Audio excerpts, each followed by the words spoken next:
So good morning, my name is Kevin. I'll be your lecturer for today's discussion. The topic is GT, Writing Task 1, or also known as letter writing. So what I'm going to discuss is everything you need to know about your Writing Task 1, which is also known as GT letter writing. So let's dive into this much deeper scale. So writing subtest overview. First, let us get to know about the writing subtest specifically. Your writing subtest is the third exam in the written component of your IELTS. So when you say written component, I will be using this term regardless of whether you will take your examination via computer delivered or via pen and paper. So when I say written component, this is for both computer-based and traditional pen and paper-based.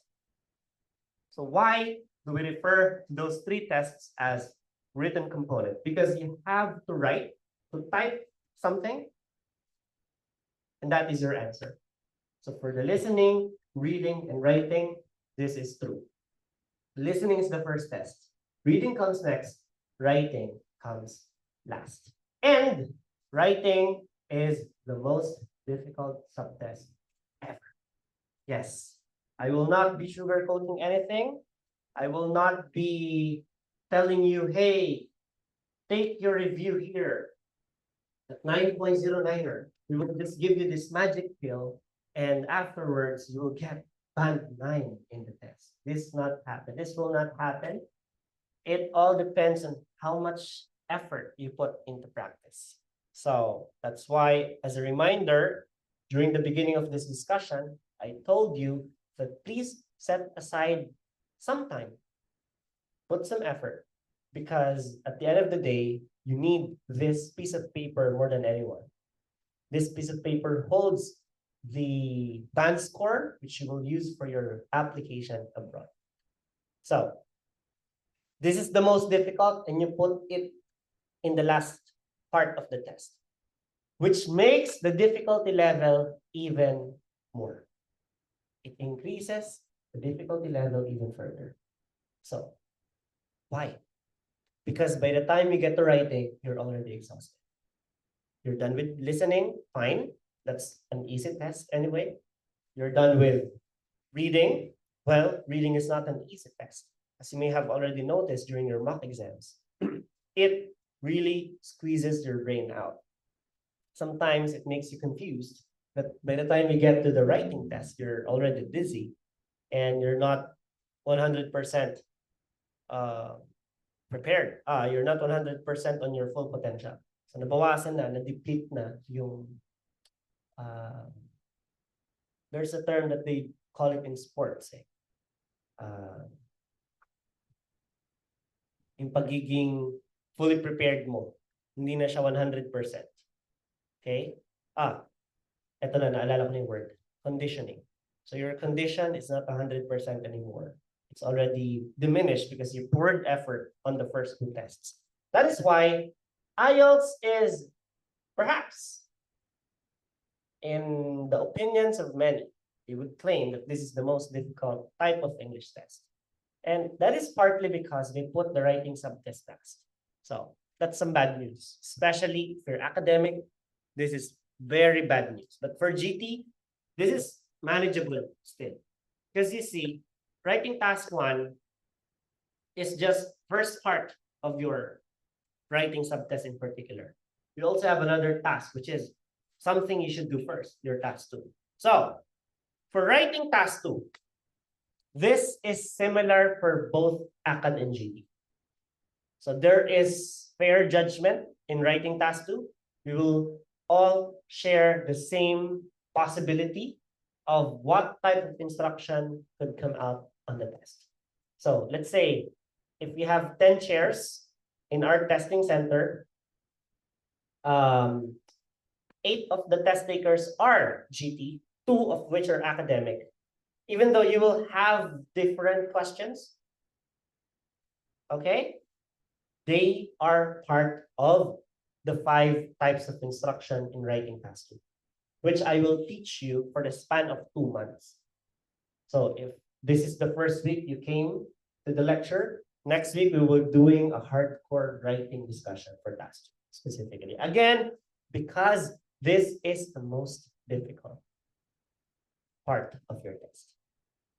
So, writing task 2. What you need to know about task 2 is that this will contribute most of the points in your overall writing score.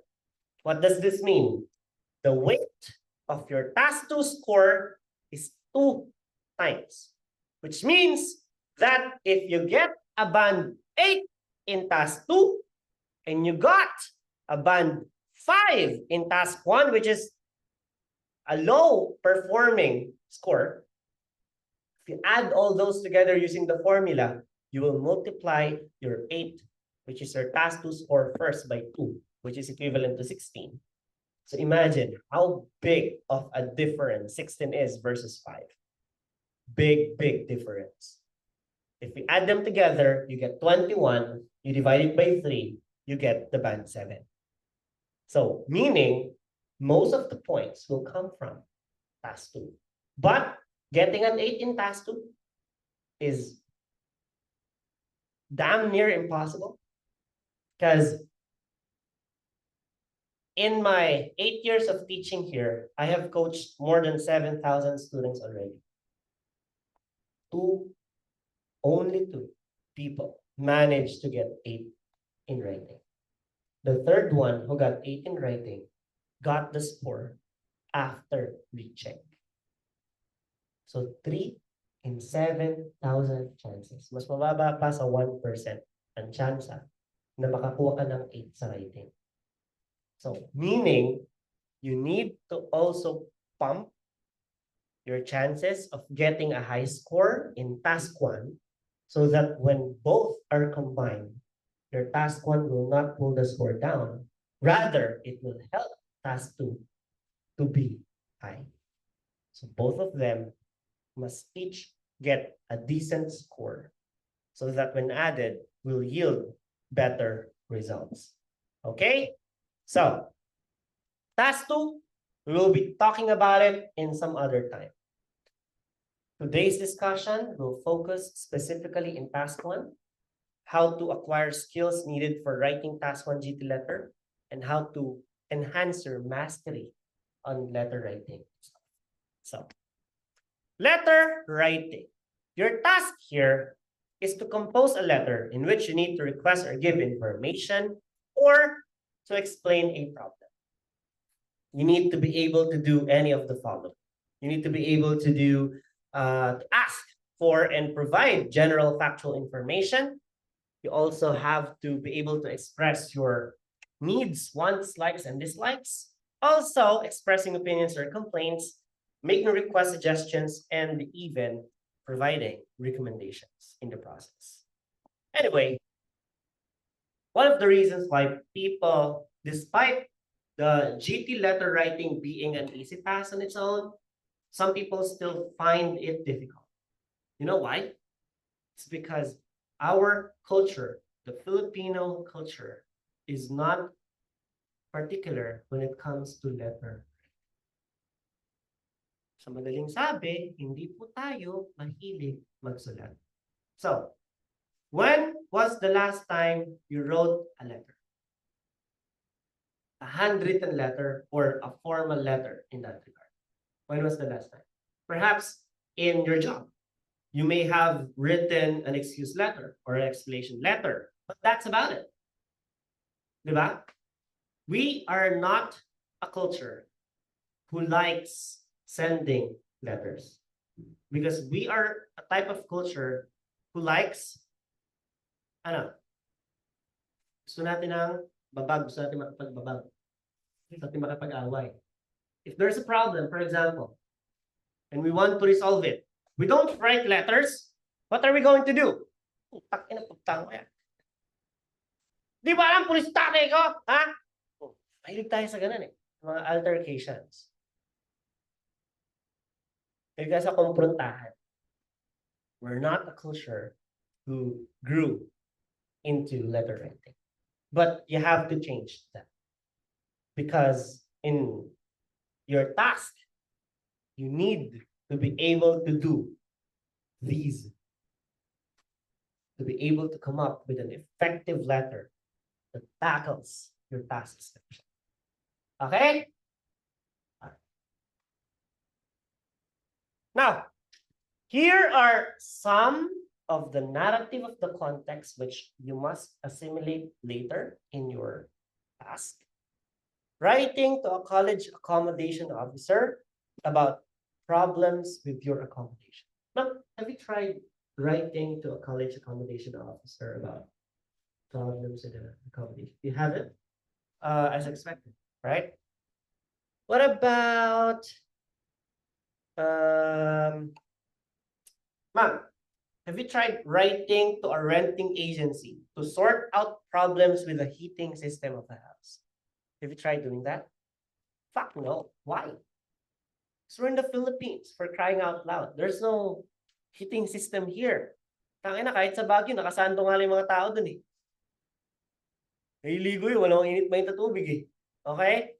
So, there's no way we could have experienced all of this. Is there? No. There's just no way. Sir, paano po yun? Ano nang gagawin ko? Because I don't have a first-hand experience of all the narrative that I may encounter on the test. That's why you fabricate. You see, that's what makes GT letter writing the most fun ever.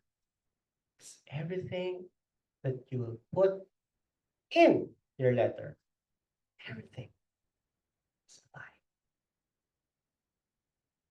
Walang totoo sa sasabihin.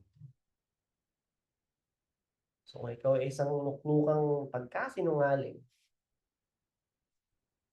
eh malapit ka lang pumasa. Dahil doon lang po talaga iikot ang task mo. Puro sa pagsisinungaling. If you know how to fabricate stories, no? Kaya mong gumawa ng kwento, diyan ka magaling eh, di ba? Besh, no? Alright? You have to put yourself in this situation and imagine how things would turn out.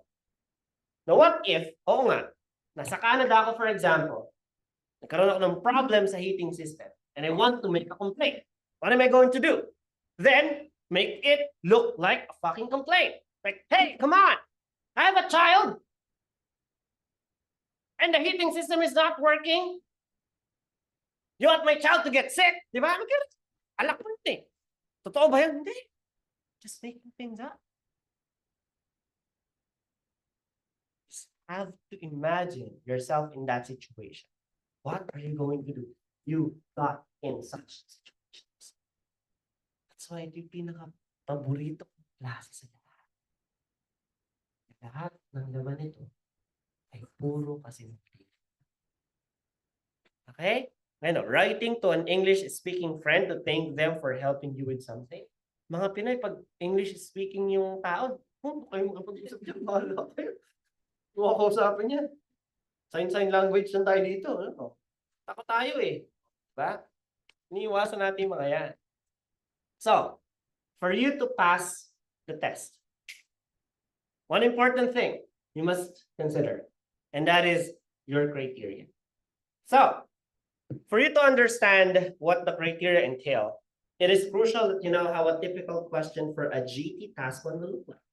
By the way, regardless of whatever task it falls into, whether it's writing task 1 or writing task 2, we call the instruction task description. Can you guys repeat that? Task description. Task description. So basically, the task description describes the task. Parang bumili ka ng appliance. Tapos may nakalagay doon ng manual. Tama po? Bakit ang dalas ng aksidente sa Pilipinas? Dahil hindi pinagbabasa yung manual. Kaya please, dyan po tayo nagkakaroon ng problema sa umpise. Basahin po dahil lahat ng papaloob doon sa letter mo ay dapat nakabatay sa manual o doon sa instruction, which we call task description. Okay? So, this is the anatomy of your task description. Your task description would usually begin with a reminder on how much time you are given to complete tasks. Sabi dyan, you should spend about 20 minutes on this task. So this is the narrative of the context. You live in a room in college which you share with another student. However, there are many problems with this arrangement and you find it very difficult to work. So here's your main instruction. Write a letter to accommodation officer at the college, the letter, and then followed by the 3 bullet points. Describe the situation, explain your problems and why it's difficult to work, what kind of accommodation you would prefer instead. And then write at least 150 words. Take note of this part of the instruction because this is very important. You do not need to write any addresses, and special instruction will also appear, such as how to begin your letter. By the way, I'm seeing people taking photos of the slide. It's okay, taking photos of the slides, no problema. But I will be uploading this exact same handout. Ito mismo. Kasi picture, di naman nakikinig. Mamaya, Starbucks, selfie, di na wala na yung picture, di naman nakita. Wala, daling mong silbi. No? So, sayang lang sa memory. Matabunan lang yan. So, mamaya may handout. Saan ko i-attach sa description ng video na i-upload ko. So, again, yung replay video sa YouTube, mag-subscribe kayo, mga walang iya kayo, no? Para ma-notify kayo kung kayong tanong ng tanong, no? Tapos, mag-notify sa inyo kung hindi mo papanoorin mamaya. Save for watch later para mamayang gabi, pwede mo panoorin. Sa description po nun, nandun yung handout. Ito mismo. Pwede ka na magtayo ng sarili mong review center dahil sa iyo lahat ng gamit. Nasa iyo yung video, nasa iyo yung lahat. Hindi namin pinagdadamot yan. Okay? So gusto ko lang, ngayon, mamaya na yung mga cellphone, may gusto kong i-take note kasi importante, walang problema, you can do that. But, kung kailangan mo na to, bigay ko sa yung PDF. So gusto ko lang attention and listen carefully. Kasi importante ito lahat. Nasa crucial stage tayo, itong umpisa. Sa bandang dulo, joke na lang tayo. Itong umpisa, importante. Okay? Alright. So, this is once again, people, the anatomy of your task description. Once again, you have the narrative, you have the main instruction, 3 bullet points, word recommendation, which is 150. Again, this is important. And then special instructions on usually how to begin a letter. Nakalagay dyan, dear sir or madam. So, how to pass your exam? Well, you need to consider 3 criteria. Number 1 is responsiveness. Ano po si responsiveness? Response. Did you respond to the task? There's a question. Did you answer it? There's an instruction. Did you follow it? If not, you will get low remarks on responsiveness. What about the tone? Is it formal? Is it informal? So you have to be the one to determine what kind of tone your letter is going to be. And lastly, structure. What are the parts needed for you to make this letter function in real life scenario? So they are assessing your performance in letter writing with how your letter looks letter-like. Sa madaling salita, kung aalisin natin tong imaginary situation at gagawin natin tong realidad, how letter-looking your letter is based on the structure. Of course, your structure, it consists of parts. And each part must work functionally the way how they are designed to in order for you to make them work in congruence with one another. It is very essential part. Okay? Let's talk about responsiveness. This is the completeness of your task. Sabi dyan, this is summarized by the task description. Other lecturers may refer to it as task rubric, but I will refer to it as task description. So, asan ulit po yung task description? Ayan po itsura. No, Ibig sabihin, if you were able to address everything that the task description wants you to include in your letter, you get a good mark on responsiveness. Another is the number of words. It is specifically implied that for you to complete your letter, you must supply 150 words at least. Meaning, yes, 150 is the magic number, but you can exceed 150. Let's say 185, good. 197, fine. 168, sure. 220, this is our maximum ceiling.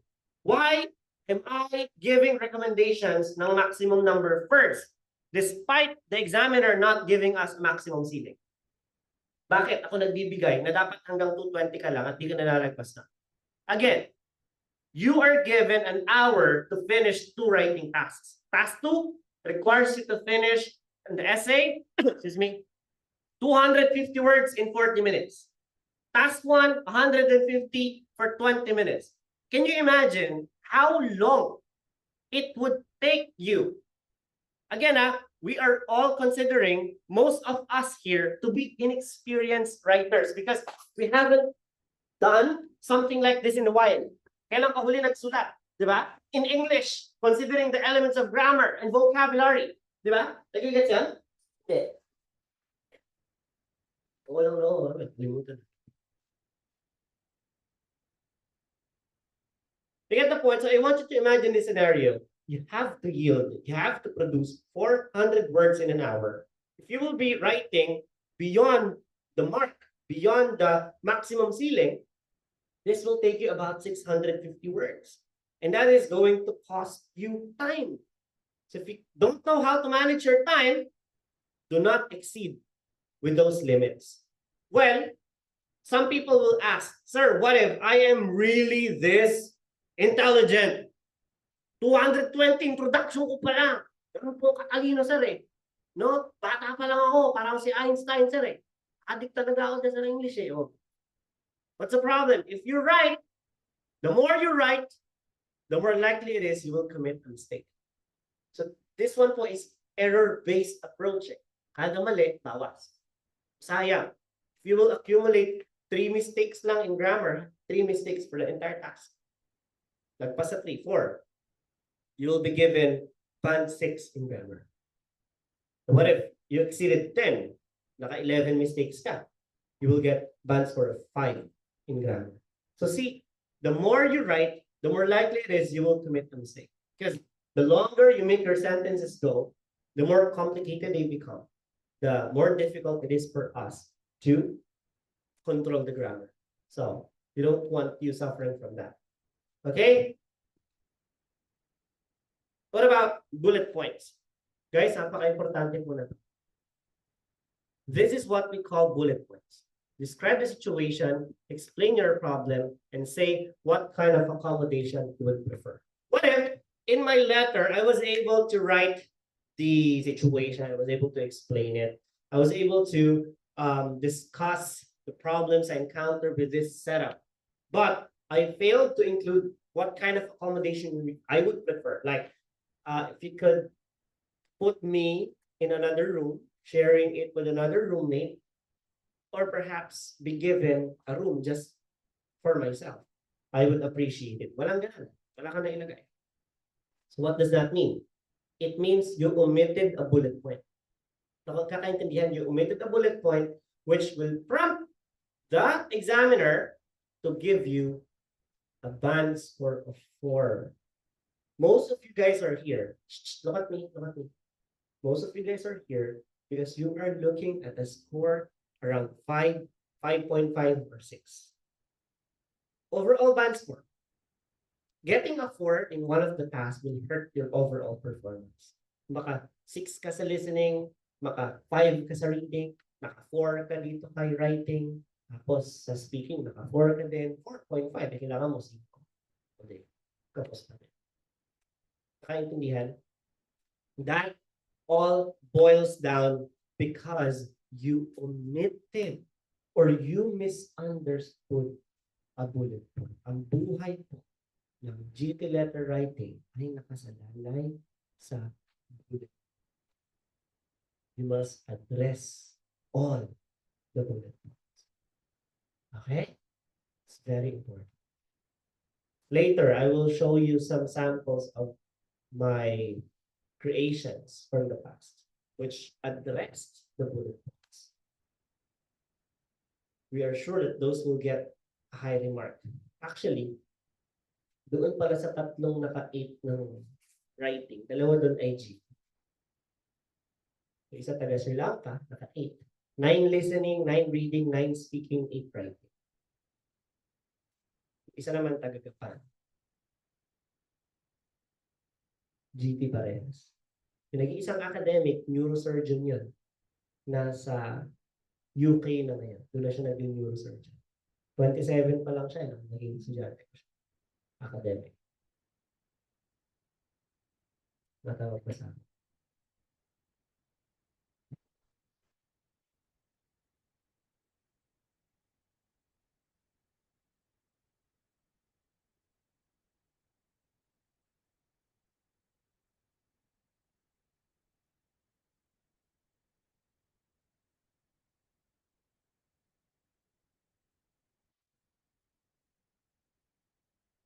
Once again, just by imagine this. Perfect score in grammar, perfect score in vocabulary, great coherence and cohesion, structure, but you misunderstood a bullet point. Pato, sakit. Aray ko po. That's why prior to even thinking about what to write, you always put great focus sa bullet points. Ano ba hinihingi sa akin? Ano bang gusto nitong mangyari? Ano bang gusto nitong ilagay kasi? Make sure you don't miss it. Okay po, dyan po nakasalalay talaga yan. Sir, paano kung hindi lang isa na-miss ko? Dalawa, the tres. It's even worse. Get the point? Bullet points. These are critical areas. So this is the traditional answer sheet. In the past, we were only able to take the examination via the pen and paper based approach. But now we can apply for a computer-based test. Ang advantage po ng computer-based, mabilis ang results. Within 48 hours, may resulta. Pag pen and paper-based, 2 linggo. 2 linggo kang balisa, hindi makatulog. Hindi mo kung bumagsak ka ba. Okay. Ito, pag computer-based, uy, bagsak pala ako. 2 days lang, alam mo na. Okay po? Ayan. So, this is what I was talking about, itong mga areas na to. This is exactly what examiners use to assess your work. So, for your TA, this is your task attainment. Pag may na-miss kang bullet point, dito ka magkakaroon ng problem dyan sa penalty. So, TA mo 4, penalty 1, under length pa. So, pag under length, less than 150, baka sir, 149 lang po nasulat ko. Yikes. Tingnan nyo yung mangyayari ha. Tingnan nyo po yung mangyayari. Ito po ha, hindi na-miss yung bullet point. Ang number of words, 149. Kulang lang ng piso. TA is automatic 5. Ilan yung naka-score ng 8? Sagad natin. Diba? Na naka-8 na, naka-8 tayo. Kasi galing nyo yung dalawang naka-perfect. I-add mo to, 4 na to. 24 plus 5, 9, divided by 4. 7 yan. Pero may penalty ka na 1. Kaya ang score mo talaga is 6. Kahit kasing galing mo pa, yung dalawa na nakakuha ng 9 listening, 9 reading, 9 speaking, 8 writing. Just because your writing task is under yan. Ang advantage ng computer-based, may word counter ka na sa baba. Kita mo na agad, 148, kailangan ko pa itong dagdagan. Nagigets yan? Kasi kung pen and paper based, ang mga tanong ng mga estudyante, sir, nabibilang po ba yung A? Nabibilang po ba yung da? Oo, kasi articles yun eh. So, bibilangin pa nila. Kasama po ba yung respectfully yours? Yes. Bibilang yun. Yung dear sir, kasama, yes. So, bibilang sila, mano-mano. Magkatabi sila dito.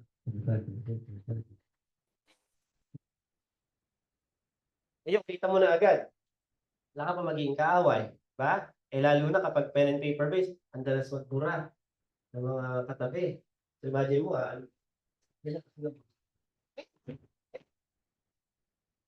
tayo pa dadalhin yung pinagburahan.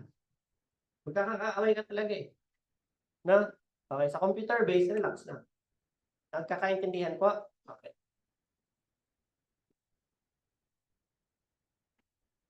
May tanong, bakit dalawa examiner? Yes. Examiner 2 comes into the picture should you avail pre-check. So may propose po ako. Hindi ko alam kung next week or the week after that. Third week ng September, siguro. Ito po yung inquiry on result, which is what happens if you think you are misassessed. Halimbawa, naka 7 ako sa listening, 7 ako sa reading, 6 ako sa writing, 7 ako sa speaking. Kailangan ko 6.5 sa writing.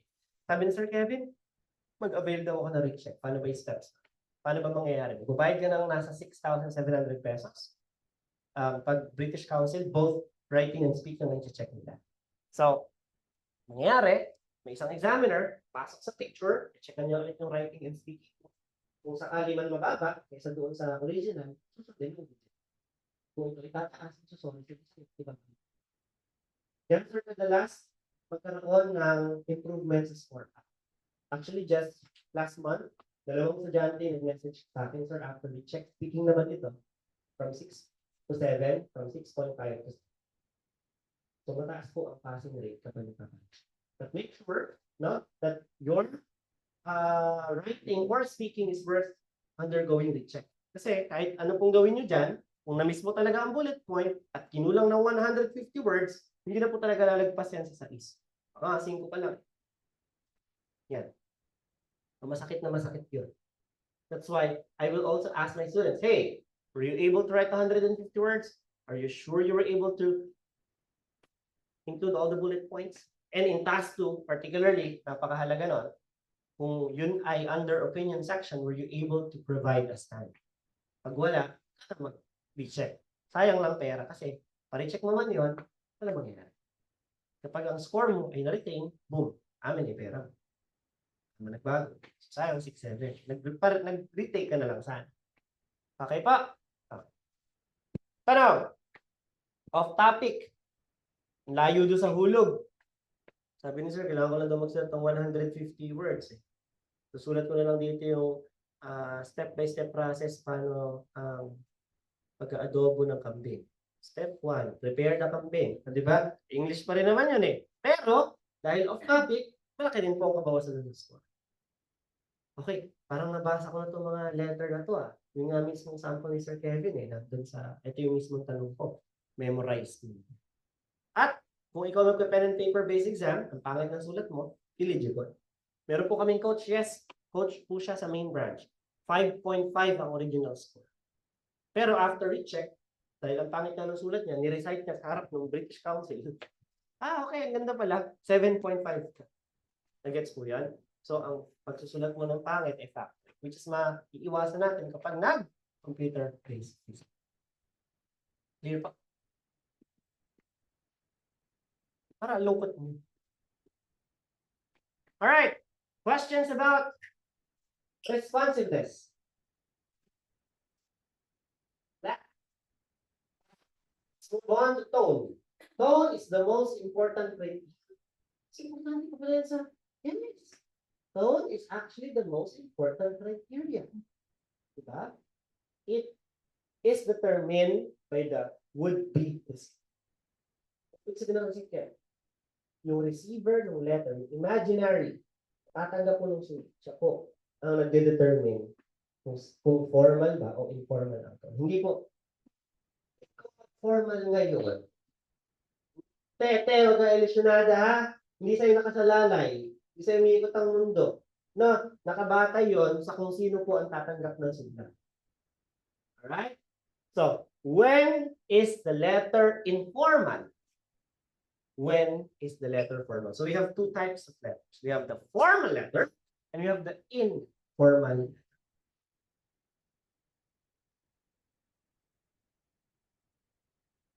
So So sir, kung yan ang pinaka-importante, saan po kami mabawasan dyan? Sa coherence and cohesion, because of the content, tsaka po dito sa off-topic. By the way, in the Philippines, pinakamababang score natin sa buong bansa, itong si coherence and cohesion. So please consider the tone. Pakahalaga. So once again, may dalawa po tayong type of letter. We have the formal letter and the informal letter. Madali lang pong tandaan. So we have two F. Na? Dalawang F. Si family at saka si friends. Si family at saka si friends, pasok yan sa informal circle. Anyone outside of this circle is considered formal. Ulitin. Diba alam pa ulit-ulit eh. Tama? Okay. Family member. Can you give me an example of a family member? Mother. So for example, your situation is write a letter to your mother inviting her to your wedding. Who else? Sino pa? Family member. Cousin. Diba? Your sister or friends. Write a letter to your classmate in college reminding him to return the jacket he borrowed last year. So ito pong bilog na to, nandyan daw po ang informal. Lahat ng FF, informal. Lahat ng nasa labas niyan, formal na. So sino po ba ang mga tao na hindi mo family and friends? Diba? Nagtitinda sa mall. Diba? Hindi mo naman kadugo yan eh.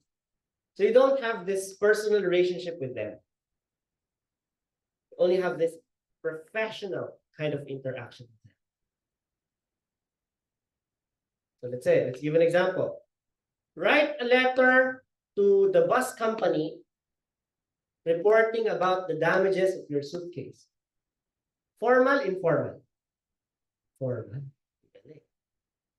Write a letter to the librarian apologizing for the books you were not able to return on time. Formal, informal? Write a letter to your grandmother. Informal. Write a letter to your neighbor. Tapos kami ng formal. Neighbor. Kapitbahay. Formal. Tapos kami ng informal. Kapitbahay. Kasi kamay nung iba. Tayo participate. Sige. Magkakakulani kayo ha. Sige. Yung mga hindi magtataas ang kamay, kulani po ang mapasa inyo. Okay, ulitin natin. You're writing a letter to your neighbor. Formal, taas kamay. Informal, taas kamay. Informal. Sino pa po informal? Taas kamay. Ayan. That is actually a common misconception among Filipinos. Kasi ang traditional house structure natin kasi, wait lang. Traditional house structure kasi natin, si lolo and lola nakabili ng lupa. Kasi noon na, kung ano yung mabakuran mo, yun eh. Bigyan mo lang ng tax eh. Okay.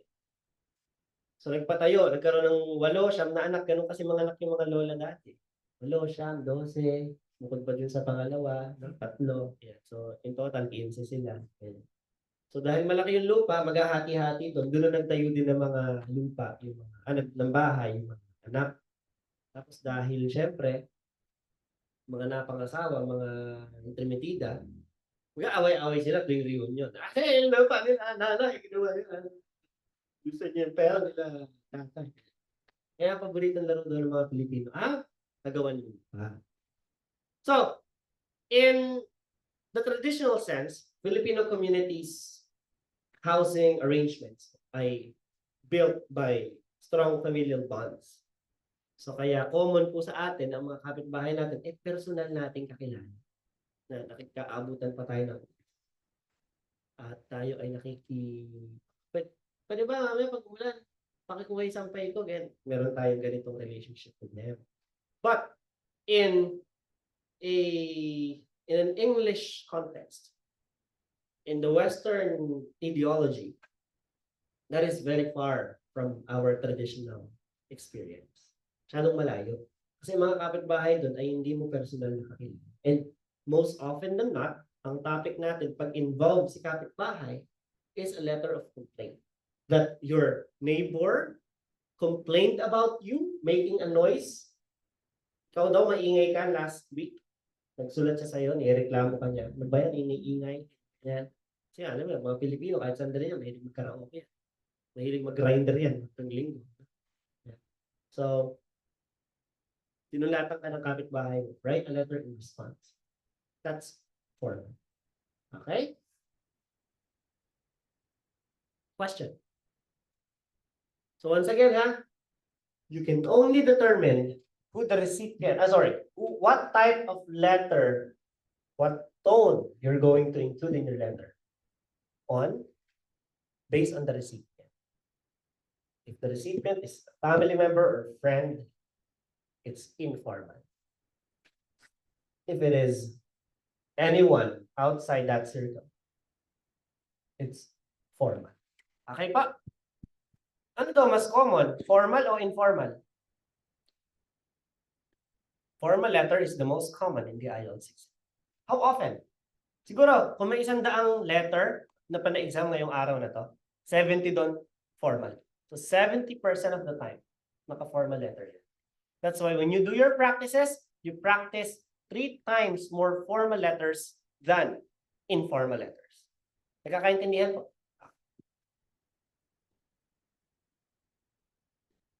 So, for formal, you keep your letter precise. Ano ibig sabihin ng precise?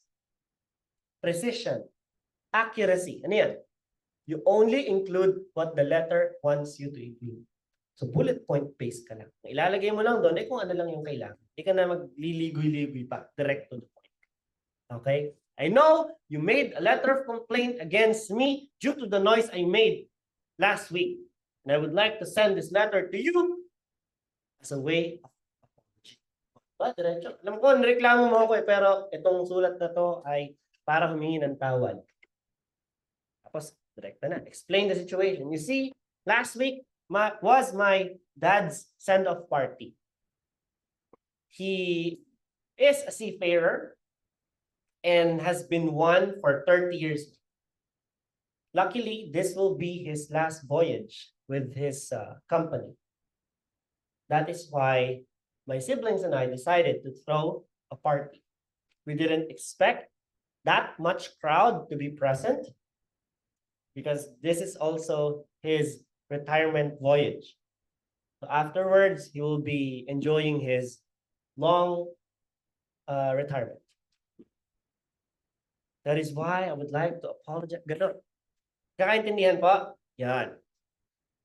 Now, if you are writing a formal letter, bawal po yung mga shortcuts. Na? So the way how you should write will not, actually yung cannot 1 word yan. Yung will not 2 words, no shortcuts are allowed. But for informal, this is actually accepted. Ano lang po ang disadvantage ng contraction? Well, yung won't is counted only as 1 word, while will not is 2 words. Ang gusto po ni IELTS kasi is consistency. So it depends sa inyo. Kung gusto mong mag-contraction, it's okay.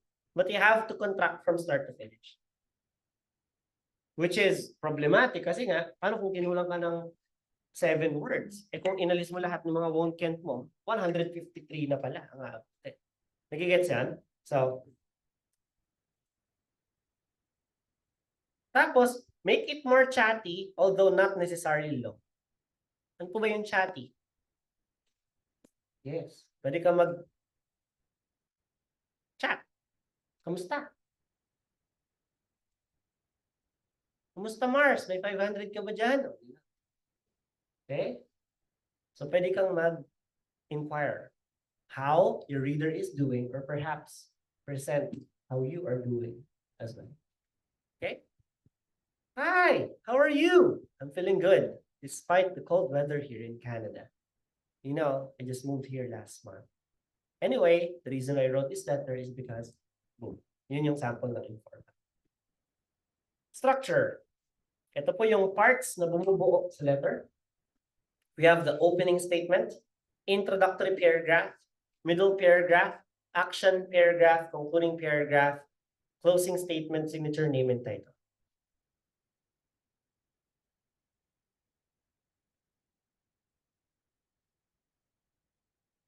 Ibig sabihin pala, sir, marami po palang parts ang letter writing. Hindi lang po siya isang buong paragraph. So, opening statement. So, dear sir / madam. So, may pinagkaiba po siya, ha? So, we have the formal here. Unahin natin si formal. It depends on the task instruction, on the task description. Simply follow the instructions. Nakalagay sa instruction, begin your letter with dear sir or madam. Okay, ulitin natin. Nakalagay doon, begin your letter with dear sir or madam.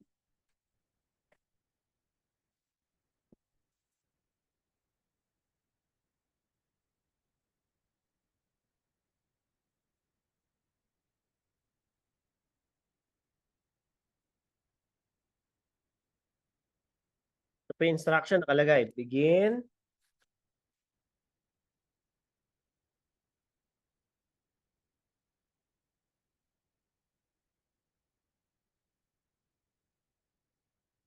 yan. So kung yan po nakalagay sa instruction, maski yung comma, dapat mong kopyahin. Again, tipo, comma is part of your punctuation usage, which is assessed in the grammar aspect of your letter writing. So it leaves a good impression to the examiner if you can use punctuations properly as part of your grammar. So imagine, ha, nakalimutan mo yung comma dito, nakalimutan mo yung comma dun sa sincerely yours, mali pa yung spelling mo ng sincerely, 3 na agad ang mali mo sa grammar. Isa na lang, 5 ka na lang sa grammar. Gets? Okay? So you have to consider your commas. This is a very essential part. Sir, paano kung nakalagay, dear sir / ma'am? Sa instruction po ito, tas colon. Kapag ang ginawa mo ito, mali ka na agad. Because you didn't follow the instruction. Nagkakaintindihan? Alright. Sir, nakalagay po kasi dear blank eh. So, sinunod ko po kayo. Sabi nyo, kopyahin ko lang. Galing mo. Gagaling nyo talaga. No? Ang dahilan po kung bakit po yan naka-blank kasi ikaw po ang maglalagay ng pangalan dyan. At sa formal letter category, ang pangalan po ay, ito po yung mga pwede, ha? Full name. Ano ibig sabihin ng full name? Buong pangalan. Your given name, first name, and last name. So, ano pa? Last name. Pwede na. Halimbawa, write a letter to your supervisor. Nagkatrabaho ka daw doon for 7 years. Naturally, supervisor mo yun, 7 years. Natural, alam mo na yung pangalan nun. So, dear Mr. Cruz. Kung yun yung apelido niya. Oh, dear Miss Olga Marie Yu. O, example lang. Kakaintindihan po.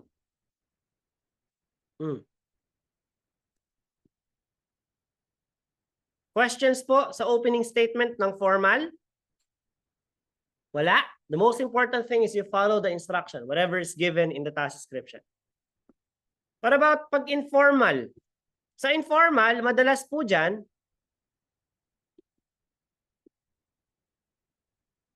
is dear blank. Because, essentially, you have to be the one to fabricate the name of your recipient. So, ikaw mag-i-indicate, this time alone, first name basis na. No? First name basis ba? Write a letter to your mother. Dear Mrs. Mangulabnan. Ganun ka ba magsulat sa nanay mo? Di ba? Hindi eh, di ba? Nanay mo yun eh. Dear Ma. First name. Dear, come on, write a letter to your cousin. Dear cousin Jake. Dear Uncle Jerry. First name lang. Hindi mo bubuin yung pangalan. Kuha po. Katatlong salita ka pa lang. Baka naman dyan pa lang, kakamali ka na eh. Suko mo na to. Kadali lang yan, ha?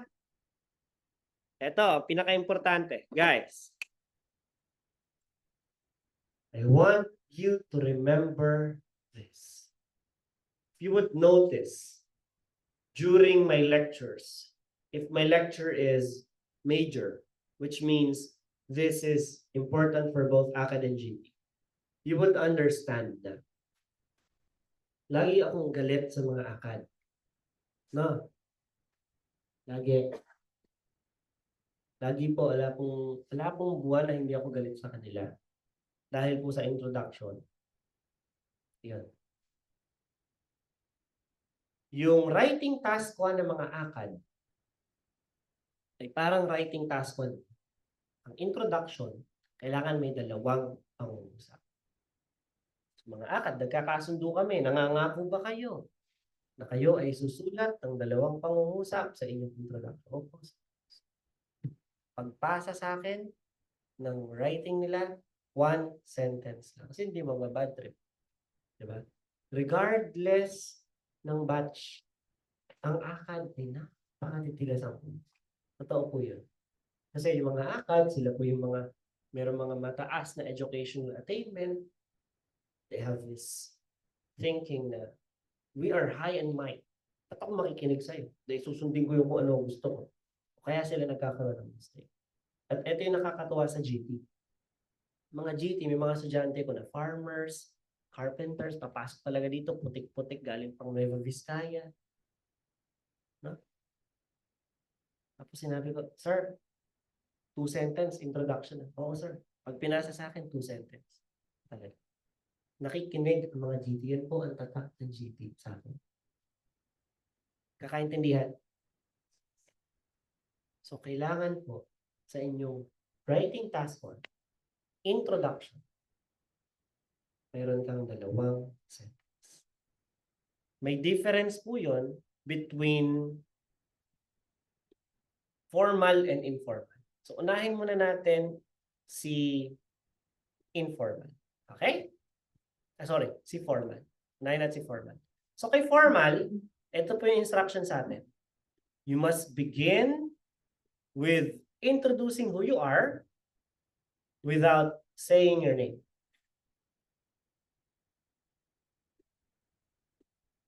Sabi na, sir, are you crazy? How can I possibly introduce myself without saying my name? Can you introduce yourself without saying your name?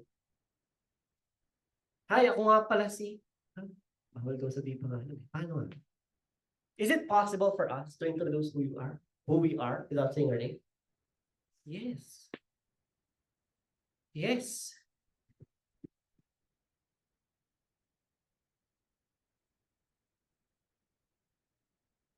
You have to first understand what your character is or the role you must play in your letter. Halimbawa, you went to the mall last week and bought a new mobile phone. However, when you got home, you noticed that the device has some defects. Write a complaint to the store demanding replacement or refund. So, ano ngayon yung character or role? Customer. Nagets ha? Nagets? Okay. Again, nagbe-brainstorm tayo ha. Importante to. So, with this situation, ikaw po ay customer. Now, here's another.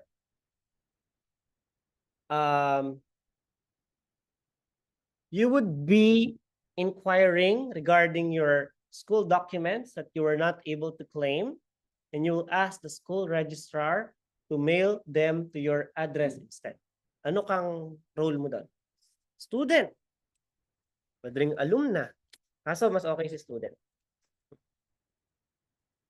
You encountered problems with the heating system of the house. Write a letter to the landlord. Ano ka doon? Tenant. Kakaintindihan? Okay. You rode a bus last week from Manila to Tugigaraw. And you passenger, gets? Nagkakaintindihan? So, you can understand. When you can understand what your role is, it now becomes easier for us to introduce who we are without saying our name. By saying something like this. Good day. Pwede na ako dyan.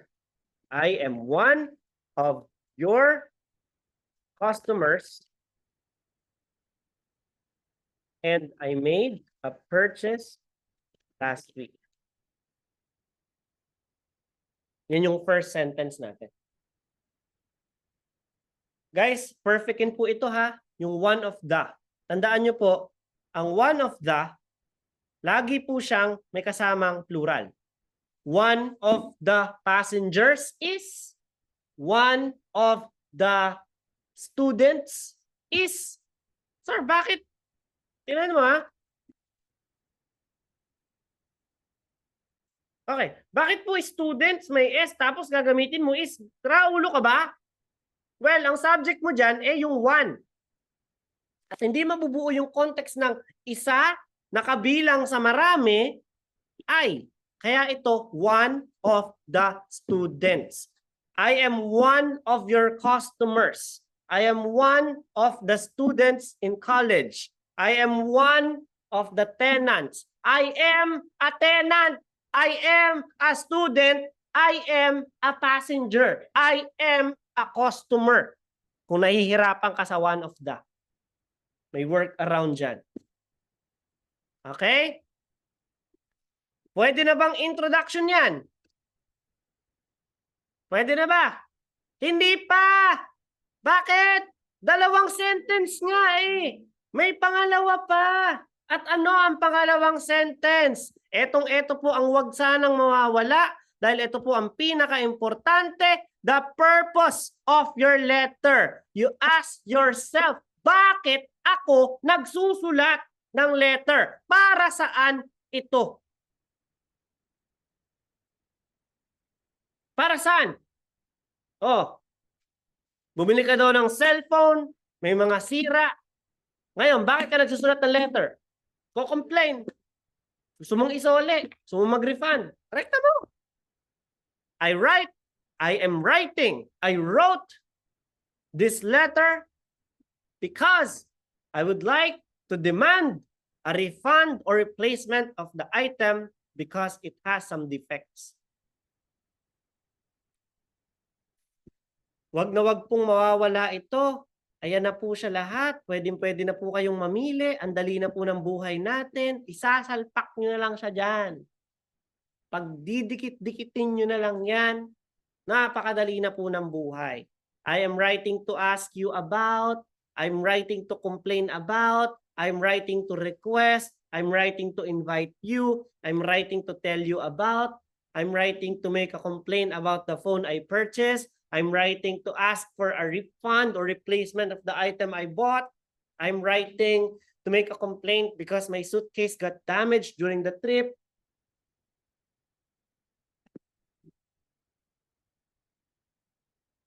I am writing because. Napaka-importante. Pag wala nun, paalam, pangarap. Dahil importanteng aspect yan ng task response. So please, please, please. You must always include the purpose of your letter. Clear? Questions? Questions? None. Now, sa informal category, iba na naman po ang rule. Again ha, kaya importante pong ma-determine natin muna what type of letter are you going to write. So for the informal category, nandun pa rin yung purpose ng letter. Hindi siya mawawala ha.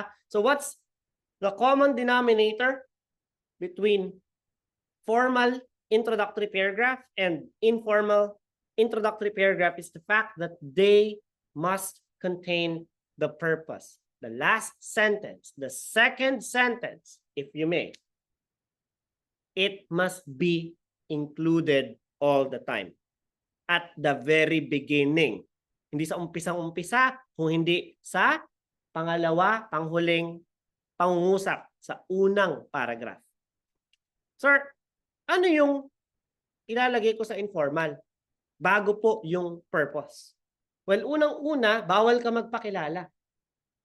Bakit? Abay, si Raulo ka ba? Papakilala ka sa kakilala mo na. Paano yan? Halimbawa, nanay mo, sulatan mo letter. Good day. I have been your son for 31 years now.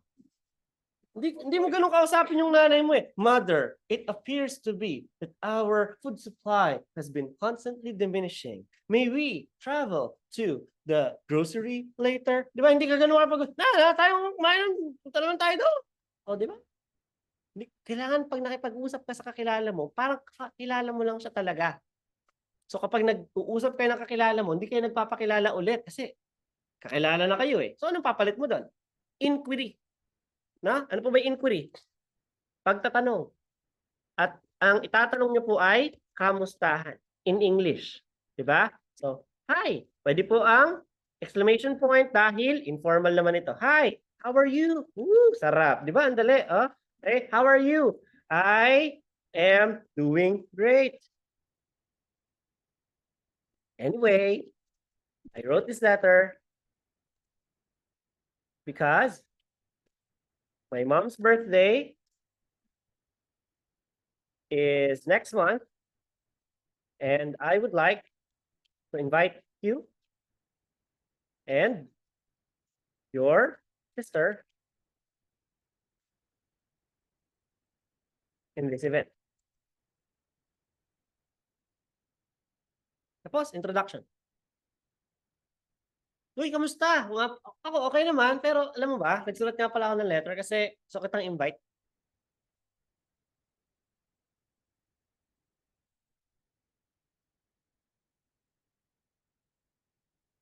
Okay? Yun lang.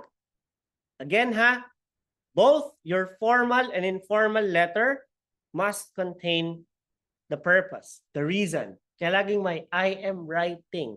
I wrote this letter because. Wag na wag pong mawawala yan, hindi maliligaw ang letter mo. Okay pa? Tanong?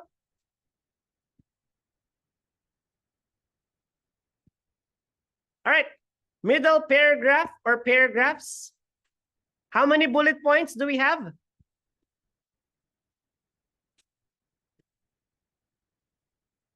Sure? Tatlo ba?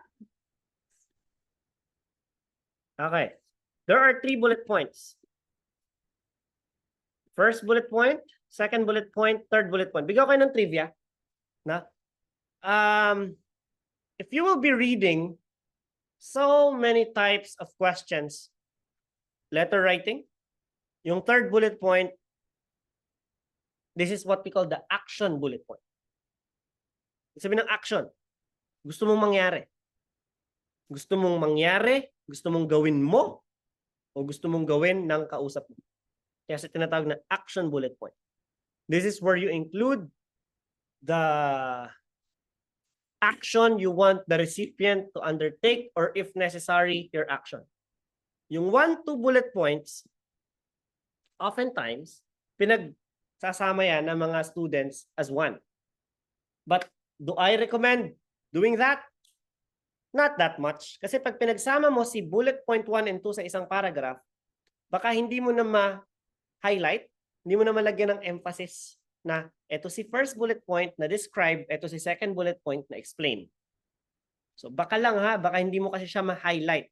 Pero pwede mo siyang pag-isahin kung kaya mong i-emphasize yung difference nung dalawang bullet point. But we will be setting aside the third bullet point with its own paragraph specifically because this is different from the first two. This is the action bullet point. Okay po? Again ha, cover all 3 bullet points. If you misunderstood, you omit any one of it, you fail. Yun lang, ganun pong kasimple. Bagsak, 4 o mas mababa. Pag may nakalimutan, na mali ang interpretation sa bullet point, huwag ka nang umasang mataas ang makukuha mong score. Kakaintindihan? We don't want any other second chances. Ayaw natin ng mga pangalawa, pangatlong pagkakataon. Itong pagkakataon na lang po na ito, pagbutihan na, paghusayan na, ang bullet point, dapat bawat isa may isang paragraph. At hindi dapat mamali ang interpretasyon ng kahit alinman sa mga bullet. Because if you miss or misunderstood or omit any bullet point, ayun o, laki, fail.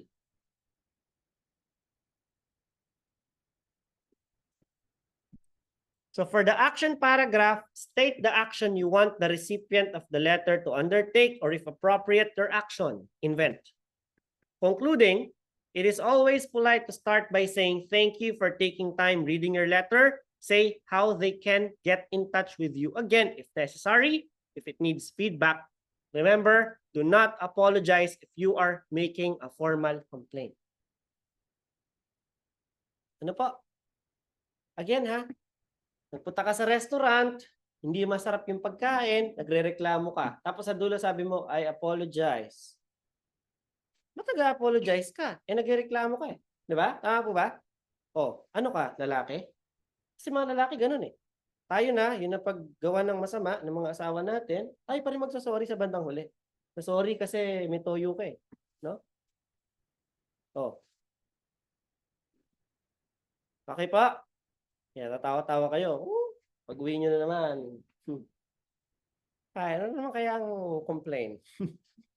Diba? At please, bawal na bawal pong sabihin na I apologize for having written the letter. Ibig sabihin nun, sorry kasi sumulat pa ako ng letter. Pag ganun, dapat tigil lang sumulat ng letter. Nagkakaintindihan? Yun yung task mo, sumulat ng letter, tapos magsusorry ka? Kakaintindihan? At please, wag po yung masyadong mayabang sa letter. I bought a mobile phone last week and there are some defects. If you will not replace it with a brand new one, I have a gun, I will put a bullet in your head. Bawal yung mga ganun. Diyos ko, nagbanta ka. Baka naman maimbestigahan ka pa dyan ng pulis. Ano? Bigla kang nilalapitan ng pulis sa testing center. Please come with us. Silently, pinupusasan ka na lang. Diba? I will murder you and your family. Diba? May pagbabanta na. Diyos ko po. No? Sasagasahan ko yung buong ano nyo. Huwag pong ganon, ha? Huwag tayong masyadong maangas sa letter. Kalma lang. Okay po? Okay. Kailan lang po tayo mag-apologize? Kung sa imaginary scenario, ikaw ay may kasalanan. Halimbawa, you were not able to return the books on time sa library. Siyempre, may penalty yon, mag-apologize ka kasi kailangan ding hiramin ng iba yon at willing ka naman na magbayad ng charges. Lalagay mo yun doon sa dulo. Tapos, ito po yung ilalagay natin sa concluding paragraph. Pagsasama-samahin niyo yan, ha? Halimbawa, gawa tayo. Thank you for taking time reading my letter. I hope to hear from you soon with some good news. Should you need more information, you may contact me using my office email at kevinmangalabnan@yahoo.com. I'm looking forward to your reply. Bilangin natin kung ilang words yun. Diba? Yun lang pong final touches na yun. Ang laking bagay na. Thank you so much for taking time reading my letter. And I hope to hear from you with some good news. Should you need kailangan ka pa more information,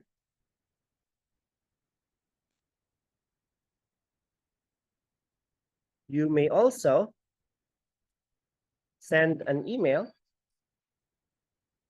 at kevinmangalabnan@yahoo.com.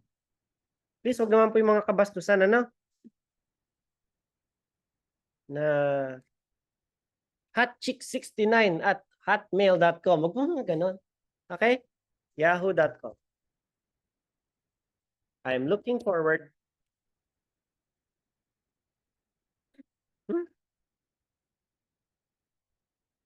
to your reply. Bilangin natin. 1, 2, 3, 4, 5, 6, 7, 8, 9, 10, 11, 12, 13, 14, 15, 16, 17, 18, 19, 20,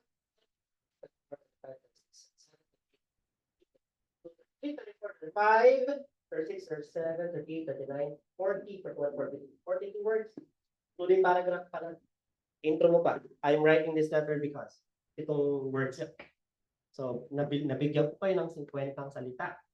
Dear Sir, Madam, 52. Respectfully yours, plus pangalan, 57 words. Ilan na lang kailangan bunuin? 93. Diyos ko naman, baka naman kaya nyo na yun. Kasi ito, guys, yun nyo ha, tatandaan nyo lang to eh. Hindi mo na kailangan mag-isip. Automatic meron ka ng 50. Kasi kung nahihirapan ka sa number of words, pag pinasok mo ito basta sa likod, sa ilalim, hindi na mahihirapan eh. 20 minutes, kahit mas mabilis pa dyan. Oh. Sir, paano kung gusto kong maging original? Ang dami pamimilian. I look forward to hearing from you with some good news. O ayaw mo ng office email, you may reach me at my personal cell phone number at 0917-123-3198. Hula-hula lang yung number mo din talaga. Di ba? Maraming scammer ngayon. Dali ba?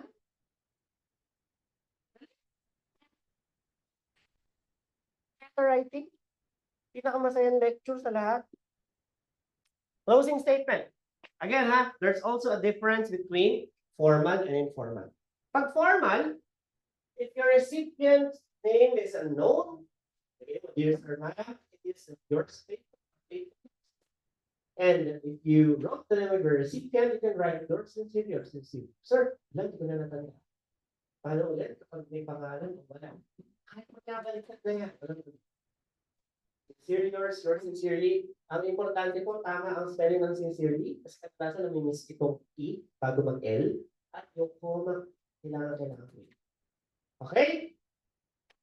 Kapag informal, let your creativity loose. Much love, missing you, love and kisses, hugs, love. Pag friends ang sinusulatan ko, imaginary, best wishes. Best wishes, comma, again, Kevin. One name lang, ha? First name, hindi full name. Kasi, personal mo kakilala. Tapos, sir, dapat mo ba maglagay ng signature? Kapag formal. Actually, yung full name mo, this will work as your signature. Pwede ka rin maglagay ng title. Halimbawa, yours sincerely, Kevin Mangalabnan, student sa ilan. Faithfully yours, Kevin Mangalabnan, customer. Pakiayos please spell ng customer ha. C-U-S-T-O-M-E-R. Customer. Kasi ang costumer ay gumagawa ko ng costume. Okay. Dito po sa informal, hindi na po tayo naglalagay ng ganun. Best wishes, Kevin, best friend. Ano yun? Saan sa galing yun? Kevin Mangalabnan, cousin. Walang ganun sa informal. No, yun na po. Tapos na siya. Sample. Okay? So you live in a room in college, which you share with another student. However, there are many problems with this arrangement and you find it very difficult to work. Write a letter to the accommodation officer. Gawin natin kaya to. So kung gawin to ng bago. Uy, kanina 4 to. Ngayon, 1 na lang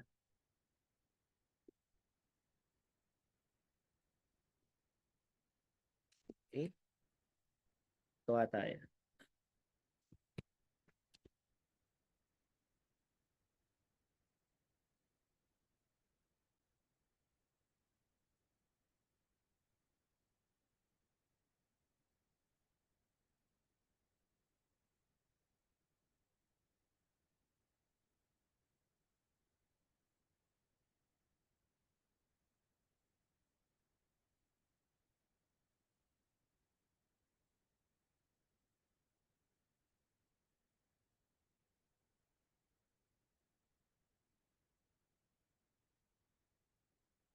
Whiteboard na lang tayo.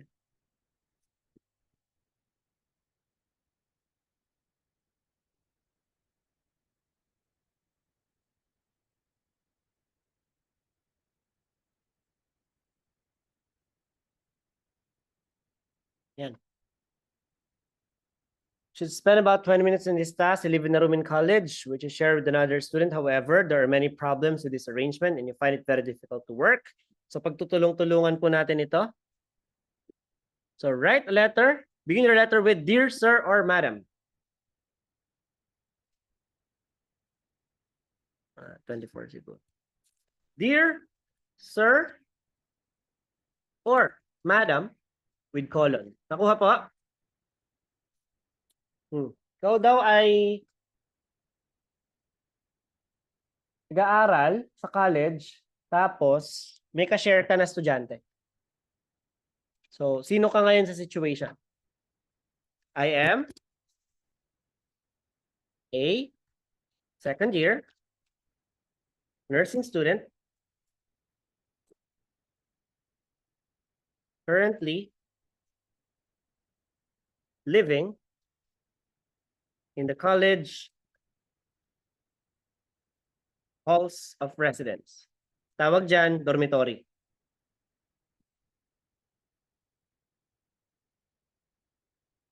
For the meantime, I share my accommodation with another student and I am having some difficulties with this arrangement. That is why I wrote this letter to ask you to change my room. Because I just can't take it anymore. Kita pa? Yan. So, at first, my roommate, kasi nakalagay doon ha, describe your situation. My roommate was very nakipagtulungan, cooperative.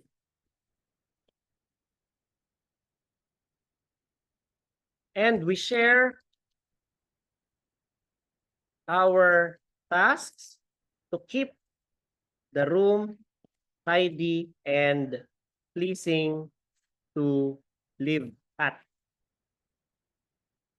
However, this changed. This changed when, after a month, when constantly invites his classmates come over and drink alcoholic beverages together while playing hard games. They are very noisy and they always leave a mess after each session. Furthermore, as a result of my roommate and his friends' constant drinking session, my studies are also affected.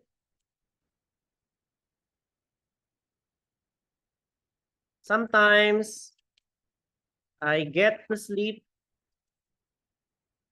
at break of dawn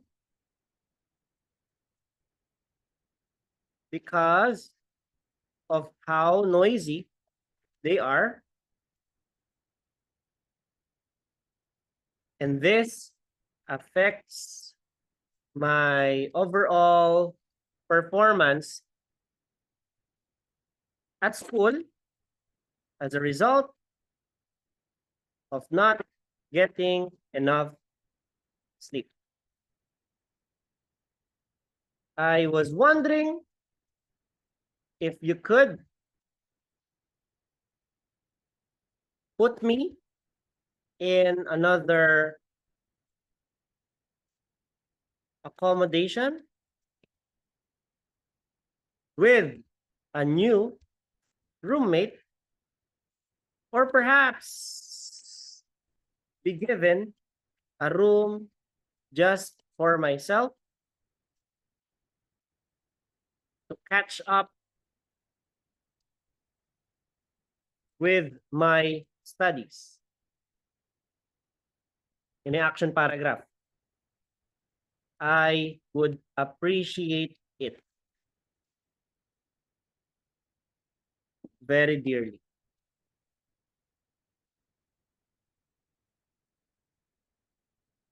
And I thank you so much for taking time, reading my letter, and I hope that you could grant my request.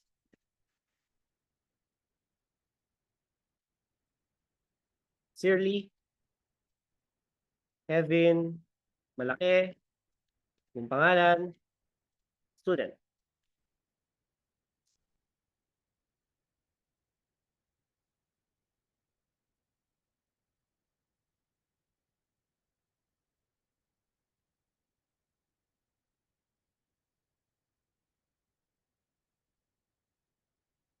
Teka lang, word.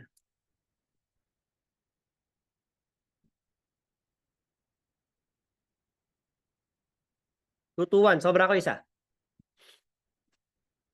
So, ganun po ang paggawa ng letter. Sample lang ngayon, marami pa tayong gagawin mamaya. Okay? So, di ba ang dali?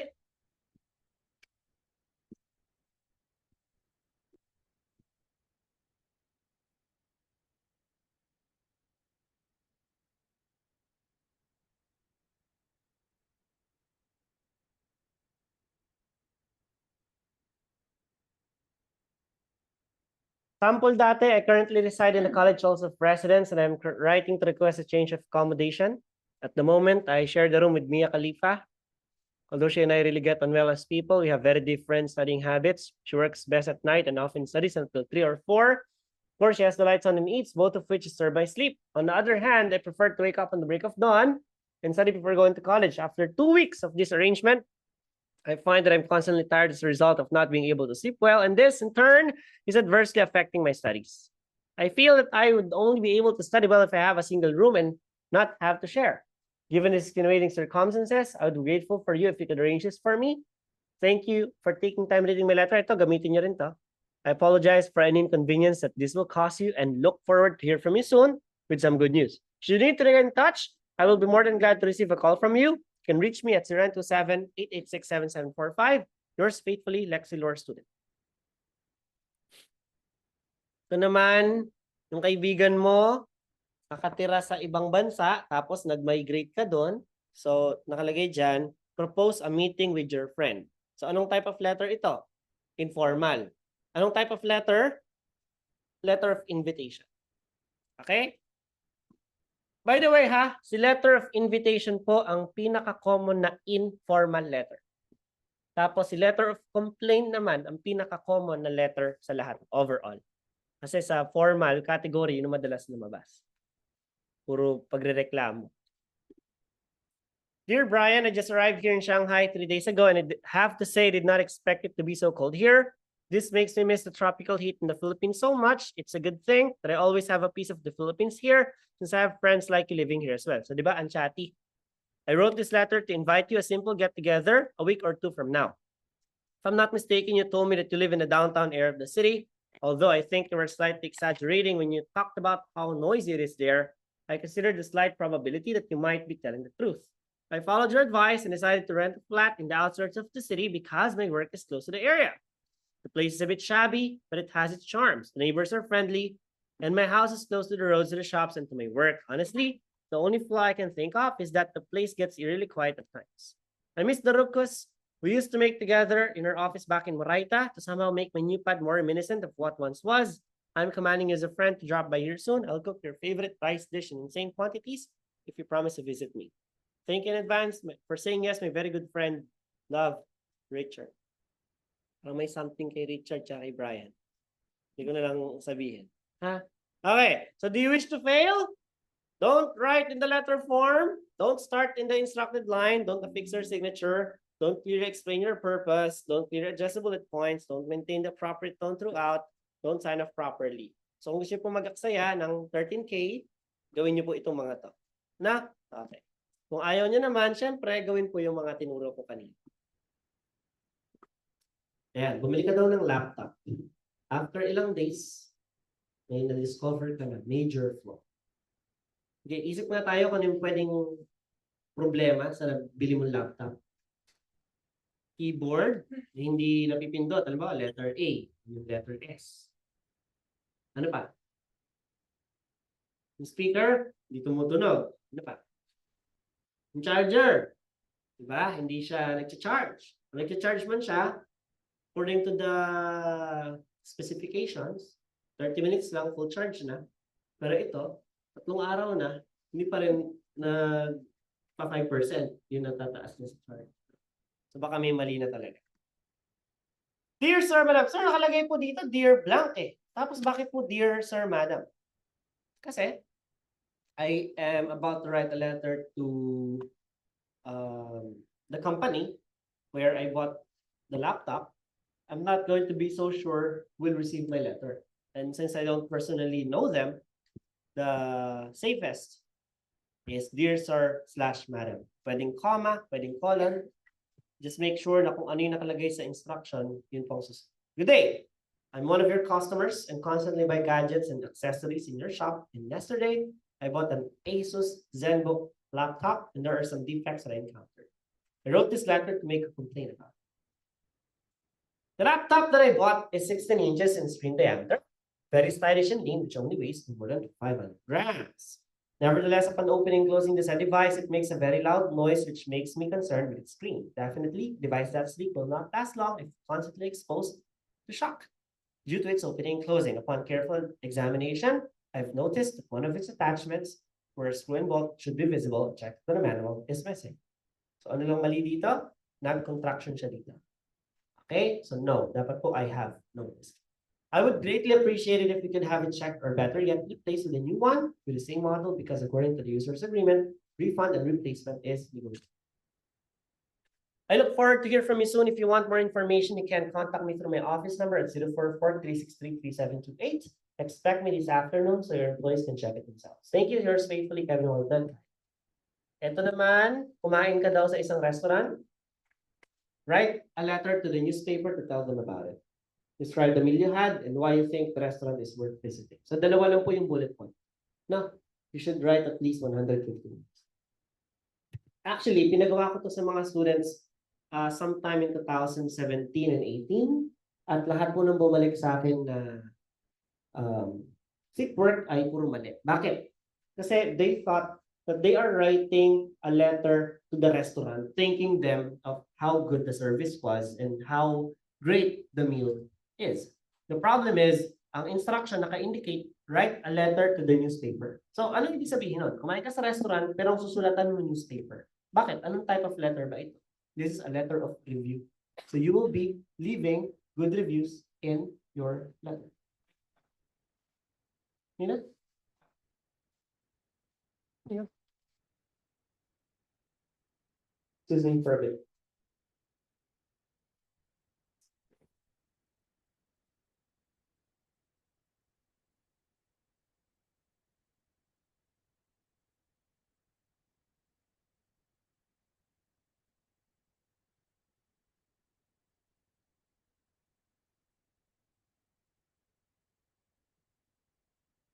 Okay, so you had a good meal. Once again, the worst misinterpretation that my students in the past did about this was the fact that instead of writing, addressing the letter to the newspaper to make it a letter of review, they address the restaurant instead. So, ang nakalagay dyan, parang, thank you, restaurant, for the meal. Mali. Yung pa lang, mali. So, please understand the context, ha? Next, you eat at your college cafeteria every lunchtime. However, you think it needs some improvements. Write a letter to the college magazine. In your letter, explain what you like about the cafeteria. So, in this letter, you are about to make a complaint to the managerial positions, to the student body, to the principal's office, or whatever, about the status of your cafeteria at school. Now, at first, the bullet point, magbibigay ka muna ng positive. Bago ka magreklamo, bago ka maging full-blown na, diba yan, tangat-tangat na ito. Magbibigay ka muna, alam nyo, okay ito eh. So nakalagay, explain what you like about the cafeteria. What do you think is something that's worth mentioning as a good thing about the cafeteria? Service, the food. Syempre, pag school yun, sinabi natin service, kakilala natin yung mga nag-serve, mababait. And then the food, sarap, delicious, at ipak sa bulsa. Diba? It is affordable. Bakit? Kesa nga naman, bababa ka pa, third floor, punta ng cafeteria, student meal, or lalabas ka pa, malayong-malayo, may initan ka pa, napaka-accessible yun. Now, sunod na bullet point, say what is wrong with it. Anong mali sa cafeteria natin? Madumi, pwedeng kinakalawang na yung mga chairs. Siyempre, sabi mo, nursing student po ako. Ito yung damit namin. We take pride in the appearance of our uniform. Puro kalawang dahil nakadorm lang po kami. Kami maglalaban at tira. Ano pa? We have space. What else? Mainit, walang exhaust. At kung pumasok ka doon, ang ulam may sinigang, paglabas mo, may kasinigang. Diba? So, walang exhaust. So, how it could be improved? Paano natin improve yun? Magsasuggest tayo na ano pwedeng gawin ng school para dun sa mga kinakalawang na upuan. Repaint, di ba? O, ang mga estudyante, pwede silang tumulong na mag-repaint ng mga chairs. Ano pa? Yung exhaust. O, pwedeng magkaroon ng food fest, tsaka fun run, para malilikom na budget, ay pwedeng gawin pang-install na exhaust. Okay. Ganun po ang pag-brainstorm.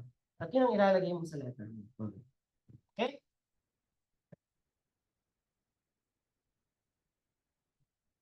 So, you want to sell your television.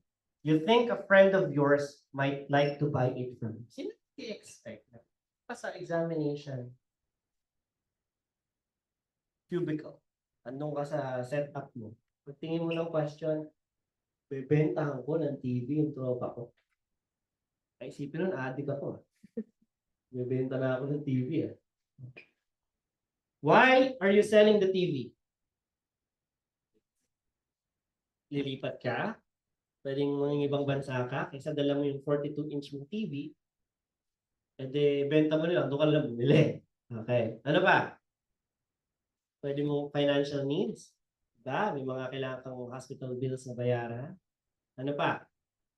Papalitan mo yung TV. Nanalo ka sa raffle.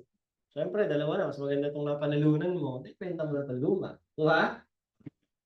Describe the TV. Anong meron sa TV na binibenta mo? Flat screen. Flat screen TV. Smart TV. With Netflix and YouTube capability. Kung wala kang internet, pwede rin siya maglagay ng flash drive at may HDMI ports. Ito, para doon ka na makapanood ng TV. Hindi mo na rin kailangan ng speakers dahil naka-digital surround sound na ito. Diba? Binibenta mo nga eh. Mga specs. Ganda.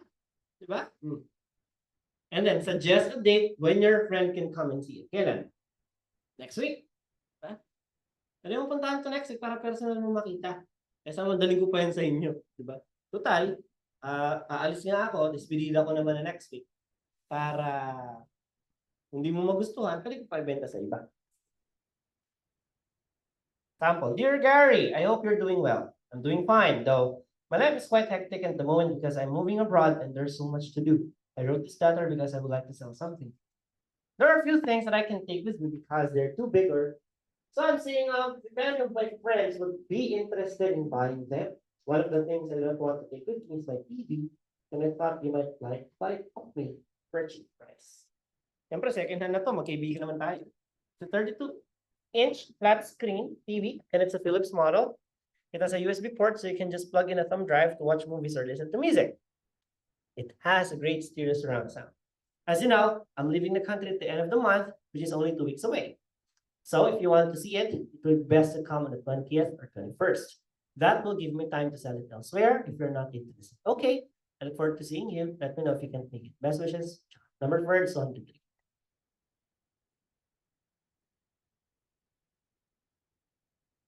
So, kumain naman daw kayo ng family mo sa isang restaurant. Palagay dyan, state the occasion. Bakit kayo kumain? Siguro birthday ng lola mo. Kaysa magluto pa kayo sa bahay, hassle. Kain na lang kayo sa labas. Di ba? Hindi pa kayo maghuhugas ng pinggan pagkatapos. Hirap-hirap kaya magluto, no? Explain the situation. What are the necessary actions? Dear sir / madam, pati koma ko kopyahin. Good day, I'm a regular customer of your restaurant, and just this Sunday, I somehow did not appreciate the food and services rendered for me and my family. I'm writing this letter to complain about the service we have received, which was, for my part, I think was unacceptable. It was our wedding anniversary last Sunday, and we decided to dine at the restaurant where we first met, which was your establishment. As we waited for the food to arrive and ordered our usual dish, the waiter did not give us drink and soup.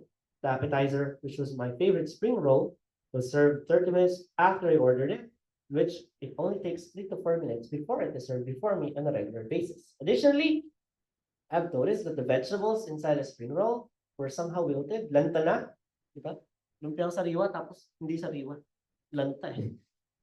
Especially the carrots. They're not crunchy, tapos soaked in oil pa when I tasted it. The main course, which is my wife's all-time favorite, the T-bone steak, was served medium rare, although she wanted it well done. She also noticed that the corn kernels were not fresh, and we actually saw a dead fly putya, may langaw pa, no? Sa mga vegetables kasama nun. As a customer who patronizes the restaurant, I would like to suggest that you check your ingredients first if they are fresh enough to be served, to avoid giving the customers bad food experience. I also recommend that you train your employees if they are still competent enough for your restaurant. I hope you take this matter seriously. If you want further information, I could go there in person or just call me on myself. I'd be seeing it if changes are made. Yours truly, Kevin Monahan.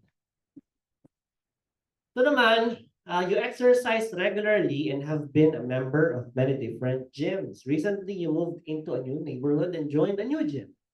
You have noticed that people at this gym do not bother to wipe down the machines after use and often leave dirty towels on the benches in the changing rooms.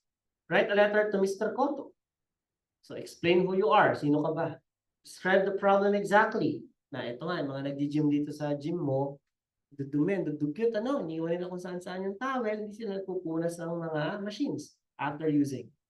Tapos, paano natin ito ma-improve? So, siguro, pwedeng magkaroon tayo ng reorientation sa mga existing members, tapos i-reiterate natin yung rules and regulations natin sa mga new members para makakreate tayo ng culture na hindi na sa lahula. Yan. Begin your letter with, Dear Mr. Cotto. So, pati yan po mismo kokopyahin mo. Dear Mr. Cotto, I am a new member of our gym and I'm quite liking the setup we got here. However, I noticed some problems. That is why I wrote this letter to you to raise these concerns and offer my suggestions. I've been a member of many different gyms in the past, and I honestly consider your establishment to be one of the best. Despite this, there are many concerns about the gym in general that could potentially lead to accidents. You see, not all the members follow the simple gym etiquette. I noticed that they do not wipe the equipment after they use them. In addition, they leave their towels in the locker room, which I stepped on that made me hurt my knees when I fell. Nevertheless, the minor problems by the members not following the simple instructions can be resolved if the gym instructors will just enforce the rules. I also recommend briefing the new members well and to reorient the current users about the regulations to keep the gym and its equipment safe. Thank you for your time reading my letter. I hope to see some changes in the gym. Yours sincerely, Kevin. Next, na-aksidente ka daw sa na-aksidente ka daw sa isang supermarket and you wish to complain. Say who you are, give details about the accident, and suggest how the supermarket could prevent similar accidents. Yan. Good day. I am a regular customer of your supermarket and recently I got involved in a minor accident inside a store. I'm writing this letter to make a complaint about the situation and hope to give some suggestions to prevent this from happening again in the future. I constantly go to your supermarket because it is not very far from where I live. I like that you have aisles designated for persons with disabilities like me. However, last week, a lady experienced a problem in her push cart, which bumped into mine since she lost control. Because the incident occurred in the wet section, I fell hard on the floor and suffered minor concussions. Luckily, the hospital cleared me for any further damages and just advised me to take some rest. I'm suggesting that you check your push carts regularly if any of their wheels are still functioning to prevent similar incidents like mine. In addition, I would also like you to have signages for wet floors so that people will be more careful in such areas. Especially in the wet section, please advise your customers not to overload their grocery carts so that it will be easier to control. Thank you so much for taking time reading my letter. I hope that ito na nga yun. Sincerely yours. Ito yung kanina, lumipat daw ako ng, your friend recently moved to the same town you live. So lumipat daw yung friend ko sa saan ako nakatira. Please write a letter to invite your friend to go to the gym together. Aayain ko daw siyang mag-gym. Describe why you go to this gym. Say what part of this gym you recommend and why you think it is suitable for your friend. So ito siya. Dear Vina, hi, how are you? I learned from Jerome that you just moved here in Santa Cruz last week. I'm really excited to be with you again, and I wrote this letter to invite you to my gym as our way of bonding on a regular basis. I am 2 blocks away from Jim's Gym. Di ba? Ganda nung naisip kong pangalan ng gym. Jim's Gym. And the equipment they have there are top-notch. I started working out 3 months ago and I already lost 12 kilograms. I've never felt so good looking at myself in the mirror after my regular training in the gym. The best part of the gym is definitely the cycling area. The spinning class they have is so fun because there is a leader who really pushes the members to do their best. I know that you would enjoy this.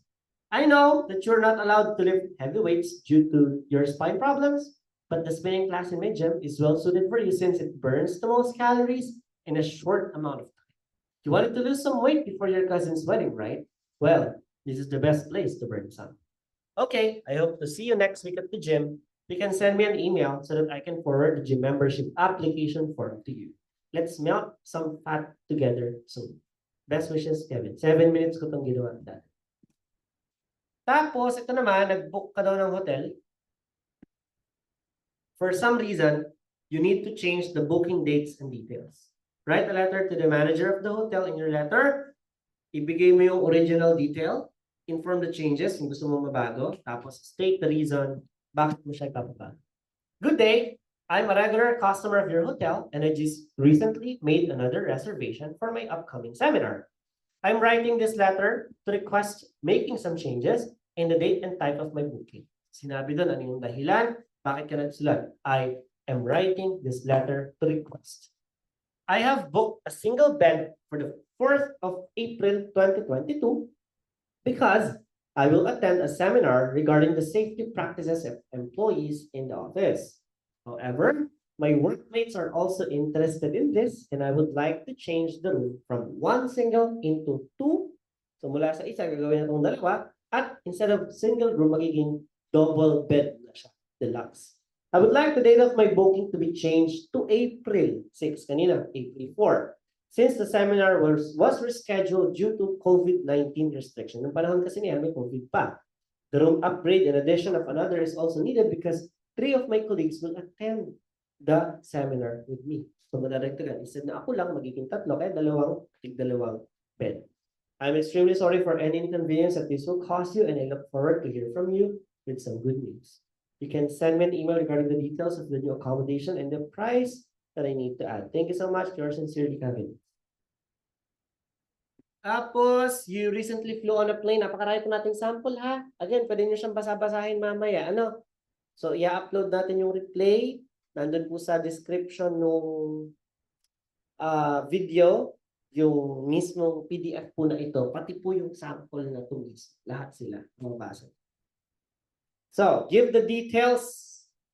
Sabi dyan, you had a problem with the food on the plane. Nagkaroon ka daw ng problema. Sa pagkain. Hindi sa plane, ha? Sa pagkain dun sa plane. In your letter, give the details of the flight. Kailan, saan ka galing, saan ka papunta. Explain what the problem with the food was. Anong problema? Lasa, nagtae ka ba, nagsuka ka? No. Say what the airline should do about it. So, syempre, meron ka ditong action. 7 minutes ko rin po itong ginawa. I was a passenger of your plane last week. The reason why I wrote this letter is because I encountered some problems regarding the food served to me during the flight. I was bound for work-related flight, going to Paris, France last week, and I bought tickets from your airline. For the past 4 years of riding with you, I have not encountered a single mishap except for last week's concern. You see, the flight attendant served my chicken sandwich together with coffee 30 minutes before landing. Upon arrival, I felt ill in my stomach and began vomiting profusely. I was rushed to the hospital because the food was contaminated, and I was diagnosed with severe dehydration due to food poisoning.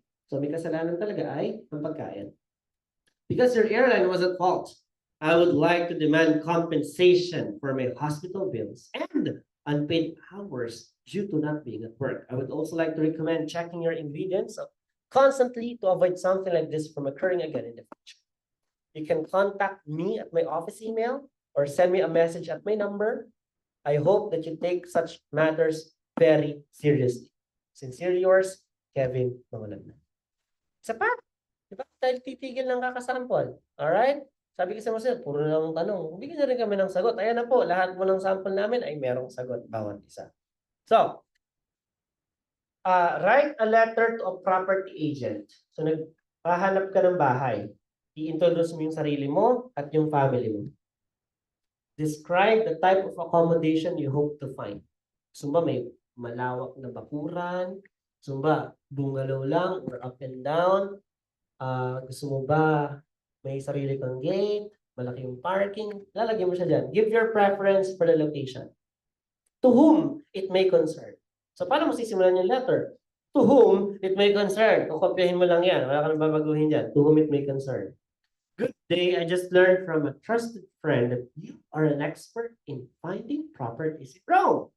I wrote this letter because I would like you to help my husband and I rent a house that will be suitable for our stay. My husband will be working in Rome since he just accepted a 4-year contract from a huge construction firm. Therefore, I, together with their 2 lovely kids, will be accompanying him throughout the stay. There are many wonderful places in Rome, and I would like to rent a townhouse for our family's use.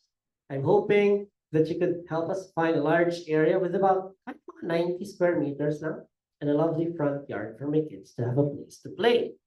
I would really appreciate it if you could help us find a property within the city itself, since this is where my husband will be working 4 days a week.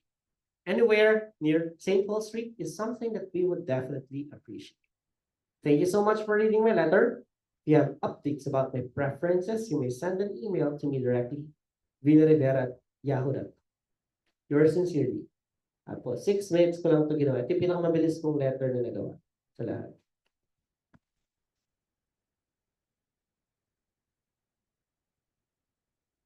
May sample pa, 6 minutes din to. Dahil ko pa palang babasahin.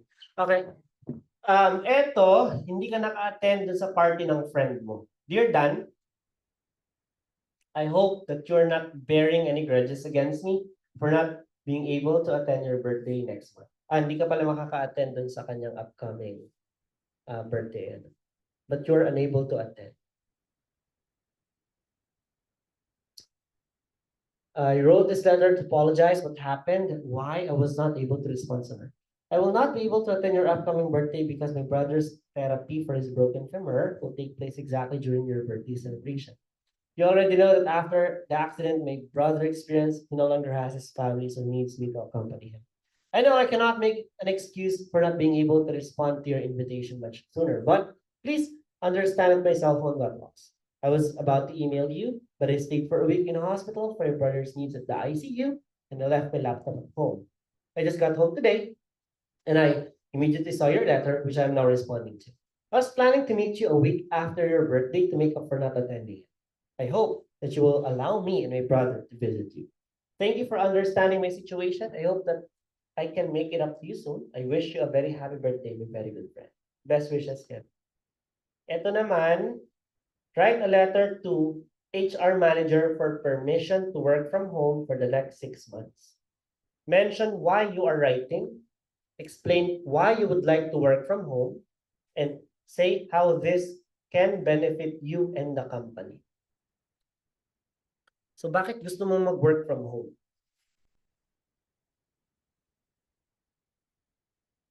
Pwede? Anak? Wala na. Tapos yung pandemic, hindi nagagana to dito. Pandemic. Tapos na. Sumpa ba ng isa? Ano kayang pwede? Transportation. Ang layo ng lugar.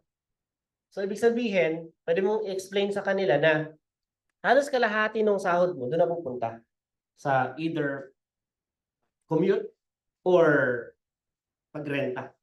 Ngayon, kung work from home ka, ito yung makukuha mong benefit. Kaya gusto mo sanang mag-volunteer. Kasi nakalagay naman dito, the employer has recently allowed some employees to work from home. Gusto mag-volunteer na isama ka sa listahan. Kasi nga, malaking tulong sa iyo yun. Ngayon, sabi doon sa last bullet point, kailangan mo ring sabihin, paano magbe-benefit yung pag-work from home mo, hindi lang sa'yo, kundi maging sa company. Ano benefit ng company kung mag-work from home ka? Ha? Electricity. Kung marami kayong papadala sa bahay, yung ilan sa mga sites, yung ilan dun sa mga setup is sa inyo na yung electrical consumption, sa inyo yung internet connection, tapos hindi kayo malakas sa kape, sa merienda, no? Lakas nyo kumuha ng mga cookies, mga crackers din sa pantry. Oo. So, ikaw nakakargo nun. So, ito siya. Dear sir or madam, good day. I'm one of the employees of the accounting department. I'm writing this letter to request that I may be permitted to work na maisama ako, papayagan ako. I've learned from one of my colleagues that the company has allowed work from home setup, but only for the selected few. I believe that I fit the remote work setting. That is why I wrote this letter to your good office. You see, my place of residence is around 100 kilometers away from the company, which is situated at the city center. This made me rent a flat where a quarter of my salary goes. Now that I have a newborn son, all the expenses that I could save will be really helpful for our family. Not only would I gain benefit from working at home, including more savings from my salary, but also I would be able to help my wife take care of our newborn son. In addition, the company would save more from not using utilities such as electricity, water, and even internet because I would be shouldering them. I wish that you could grant this humble request, which will be beneficial for both of us. Thank you for taking time reading this letter. Let me know if I will be included in the work from home group so that I can make the necessary preparations.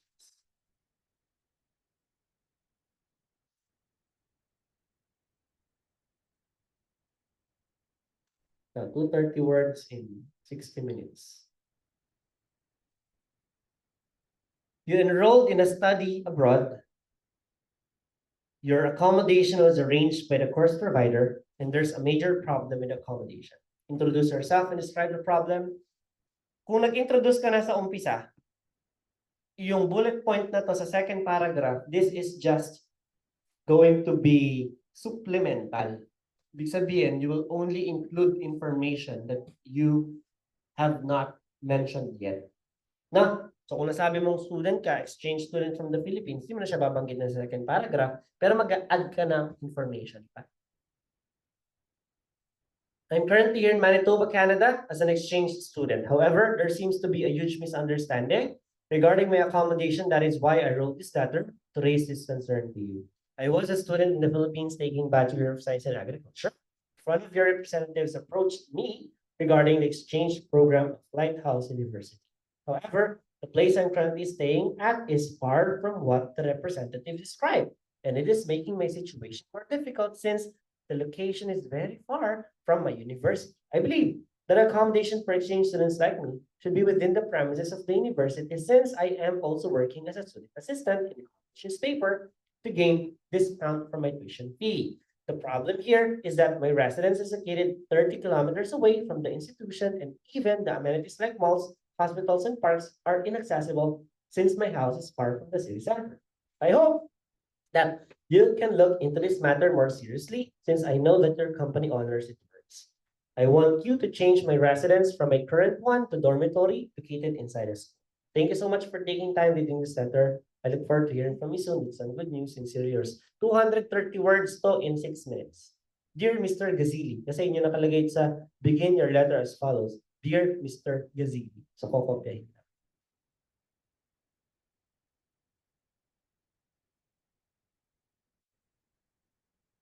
Okay, pwede nyo pakipicturean ito. Kasi ito yung assignment nyo. Pwede nyo gawin to sa bahay. Orasan nyo yung sarili nyo ng 10 minutes. 20 minutes. Tapos pa-check nyo sa akin bukas. Para pwede nyo nang i-skip yung mock writing tomorrow. Ha? Ito yung isang option.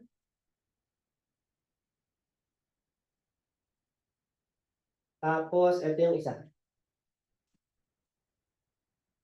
You and your friends ate a meal at a restaurant to celebrate a special occasion, and you were very pleased with the food and service. Write a letter to the restaurant manager. Give details of your visit to the restaurant. Explain the reason for the celebration. Say what you liked about the food or service. So, pag nagsulat mo ng mga food, avoid po yung Filipino ha, na food. Kasi syempre, we're writing English. Na, so the adobo was very masarap, no? So avoid po natin yan. The sinigang was very maalat. So avoid po natin yung mga Filipino terms. Okay? Questions?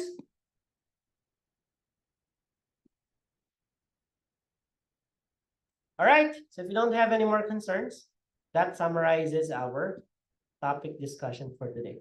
So thank you for remaining, for staying with us throughout the discussion. Sir Aris Galvez. Have a nice day. God bless and good luck. So for latecomers, a replay will be posted. Wait for the notification po sa YouTube. Especially kung subscribe ka na. Kung hindi pa, you may subscribe. Nandun naman po yun sa ating Facebook group. Na, and then, yung handout po ng exact discussion na ito ay makikita niyo sa description po ng ating YouTube video. Okay pa? Alright. Pwede. Pwede.